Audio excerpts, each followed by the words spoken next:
Overseas, ISIS has carried out an absolute atrocity. We cannot let this evil continue, spread within our own countries. ISIS is the direct result of policy decisions made by President Obama and Secretary of State Clinton. Donald Trump tackling terror, laying out his plan to make America safe again. Here to weigh in, Executive Vice President, Center for Security Policy, Jim Hanson. Sir, thanks for waking up so early for us. Oh, good to be with you, ladies. Good to see you. So Donald Trump trying to get back on track yesterday, laying out his foreign policy ideas, just to give people a sense of a few of the things that he spoke about. Extreme vetting of Muslim immigrants, stop processing visas where screening is inadequate, also keep Guantanamo Bay open. So we played earlier Newt Gingrich saying last night this might be the most important foreign policy speech since Ronald Reagan. What is your response? I think Trump did a tremendous job of showing the difference between what he will do and what Hillary Clinton and Barack Obama have done, which has been a dismal failure. He laid out a plan that would actually be a victory over jihad. He said we're going to defeat ISIS and cut down the black flag. He said we're going to stop importing jihadists, no one from unvetted countries where terrorism is rampant, and also have an ideological screening for people who don't agree with American values and not let them in.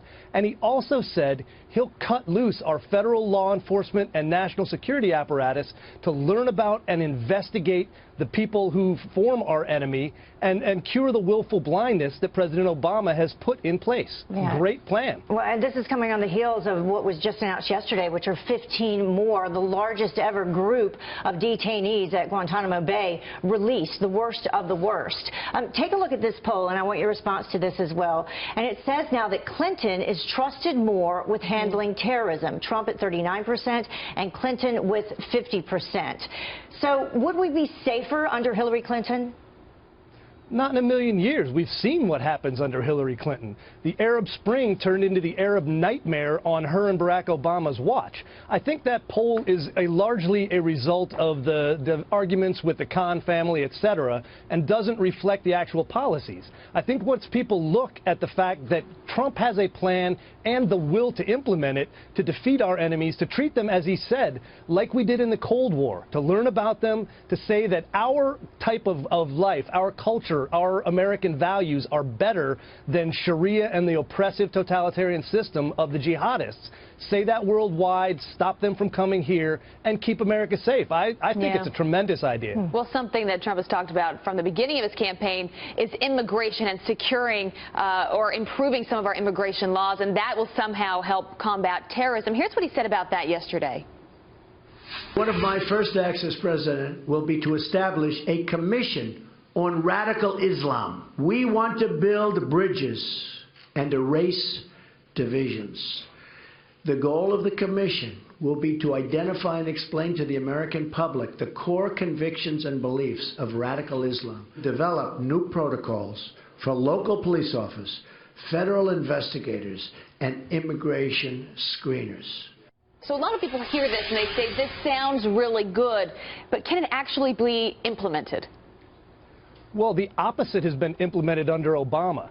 His administration and Hillary Clinton under him have said we will not even call the enemy by the name. We will not mention Islam. We will not point out who the bad guys are. And we will prohibit our federal agencies from learning about them and investigating them. I think that's a purely common sense thing to say we should look at the enemy. What are they doing? Why are they doing it? Trump also said he would look at the networks that support radicalization in the United States. That's vital. The mosques are preaching hate. There are plenty of things going on that right now our people are forbidden from doing to keep us safe. Trump's saying he'll let them do it, let them do their jobs, and I think that actually will result in better security for the American people. Jim, can we go back to the ideological test that you were talking about? I mean, a lot of people that I spoke with yesterday, they said that, you know, they think that that's a great idea, but how do we know that they're not going to lie? I mean, if there's a potential terrorist coming through, you would expect them, they're going to lie. No doubt. and we expect them to lie. However, if we allow our law enforcement folks, and I've met a Customs and Border Protection agent who's made his job studying the enemy and learning what they would say, learning how their associations matter, learning what questions to ask. And our people can actually tell who's telling the truth or not. We know they're going to lie. We will check those lies against facts we know on the ground and come to the conclusion. Remember, people coming to this country have to prove that they're safe to enter. We don't have to prove to them that we have a right to restrict them. Right. It's the other way around. Yeah, we'll keep laying out in the next 90 days or so. All right, Jim Hanson, thanks for being with us. It was a pleasure. Thanks, Jim.